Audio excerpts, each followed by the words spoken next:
Bonjour, je suis Yann Prouillet, je suis directeur d'Edisto. Edisto est une maison d'édition dont le siège social se trouve à Senones et dont la spécialité est la production d'ouvrages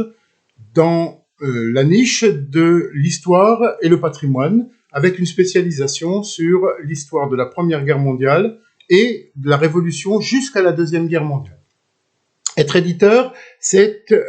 un métier assez indépendant, mais assez prenant et qui demande la mise en place d'un certain nombre de pratiques culturelles, de pratiques liées à la chaîne du livre, et cette chaîne du livre est très importante, je ne vais pas en parler jusque-là, et qui demande beaucoup de relationnel entre un auteur qui va proposer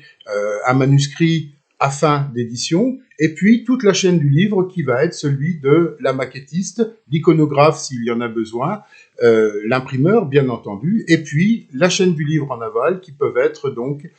les maisons de la presse, comme par exemple celle de Senones, mais également les librairies bien entendu, les bibliothèques et tous les diffuseurs, les grands diffuseurs de médias qu'il peut y avoir en France, et parfois également à l'international. C'est donc un métier qui demande énormément de compétences diverses et qui nécessite, bien entendu, beaucoup d'implication. Il ne faut pas compter ses heures parce que c'est un métier passion également, bien entendu, mais c'est un métier aussi qui prend énormément de temps en amont, la lecture des manuscrits par exemple, la correction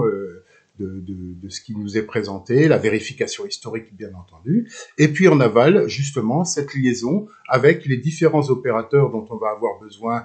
pour la production d'un livre, comme je l'ai dit tout à l'heure, la maquettiste, l'iconographe, et puis les liens avec l'impression pour que le produit fini ne comporte aucune erreur, soit lisible et ne pose pas de problème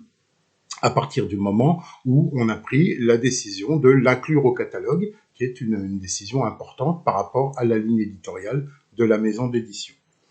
La motivation du choix pour le métier, elle est assez simple, elle dépend beaucoup du parcours et de la culture personnelle de l'entrepreneur qui le pratique. Et pour ma part, j'ai toujours été très féru d'histoire, très lié à cette pratique historique, avec une spécialité. Là, je suis spécialiste dans l'histoire du témoignage combattant et notamment du témoignage de la Première Guerre mondiale. Je fais partie d'une école internationale qui s'appelle le CRIT 14-18, le collectif de recherche internationale et de débat 14-18. C'est pour ça que j'ai basé, moi, Edisto, sur mon travail d'historien, ma reconnaissance d'historien, parce que ça me permet de bien vérifier la véracité et l'acuité des témoignages et des ouvrages que je publie, y compris quand ce sont des thèses spécifiques sur ma discipline. Je n'ai donc pas présenté de CV puisque j'ai créé moi-même ma propre entreprise. Je n'ai pas eu besoin, entre guillemets, de faire de concours ou de recrutement. Par contre, j'ai bien entendu beaucoup travaillé au niveau de la recherche, ce qui m'a permis de publier également. J'ai publié des ouvrages et des essais dans des colloques ou sur d'autres supports, ce qui m'a permis d'être validé par mes pairs en tant qu'historien. C'est une base nécessaire parce que on ne fait pas une maison d'édition pour publier n'importe quoi. Il faut, dans cette discipline qui est une discipline de sciences humaines et particulièrement scientifique, il faut que ce qui est publié soit particulièrement précis, qui ne comporte pas d'erreur, parce que on part toujours du principe que même quand on connaît très très bien un sujet, on va être lu par quelqu'un de bien plus connaisseur sur ce sujet que nous-mêmes, et donc il convient de ne pas publier n'importe quoi.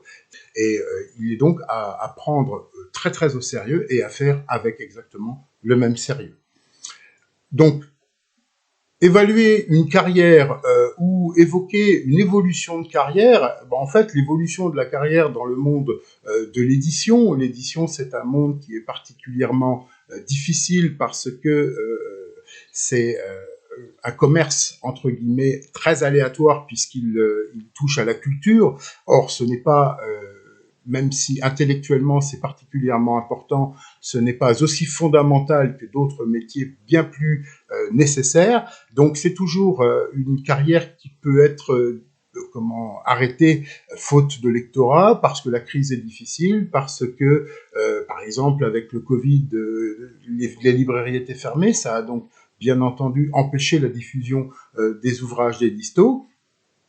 Et donc, je n'ai pas de plan de carrière. Le plan de carrière de l'éditeur, c'est continuer à publier parce que, en fait, la publication d'un ouvrage précédent, eh bien, permet la